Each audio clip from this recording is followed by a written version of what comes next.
Hey there, I'm Rae. And I'm Jason. And we're Getaway Couple. We're here with FMCA, bringing you these tips to enhance your RV lifestyle. In this video, I'm going to be giving you some tips to use the convection setting on your microwave oven in your RV. We've been craving cinnamon rolls, so that's what we'll be making today. Since Rae's the expert in the kitchen, I'm going to be acting as cameraman and taste tester. So I'll let you get to it. All right, let's dive right in. If you're watching this video because you're hesitant to try out your convection setting on your microwave, don't worry, I've been there too. I love baking, but I never used a convection microwave before we started RVing.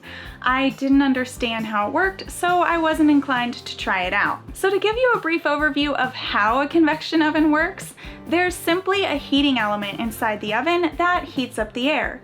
Then there is a small fan inside the oven as well that circulates this hot air around your food. If you put a small fan inside your conventional oven, it would be a convection oven. Now that we have an understanding of how a convection oven works, let's get into some tips for working with them.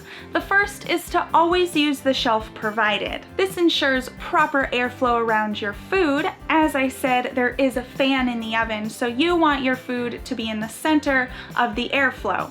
Having it sit on the shelf ensures that will happen. The second tip is to not use wood or paper in your convection oven, even if it's microwavable safe. This might look like a microwave, but when it's on that convection setting, it is most definitely not. Use the same materials that you would in a conventional oven, like metal or oven-safe glass.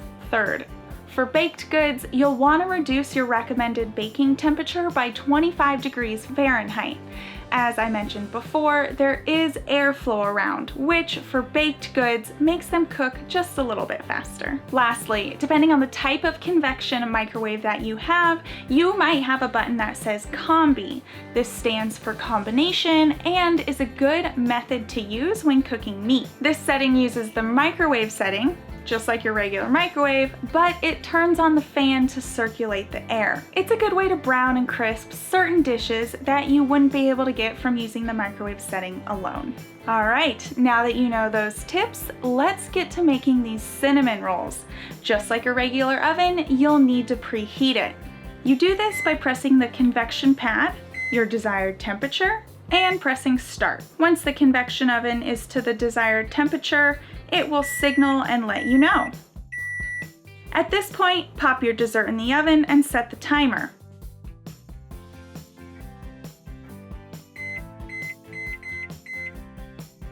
When the timer is complete, my oven beeps and turns off. If it turns out that your baked goods need a few extra minutes, you can simply press the convection pad, your desired temperature, and then the convection pad again. This lets you set a timer immediately without preheating. Once your baked goods are ready, simply follow your recipe's cooling process and enjoy. We hope you found these tips helpful. Let us know in the comments what you'll be cooking in your convection oven.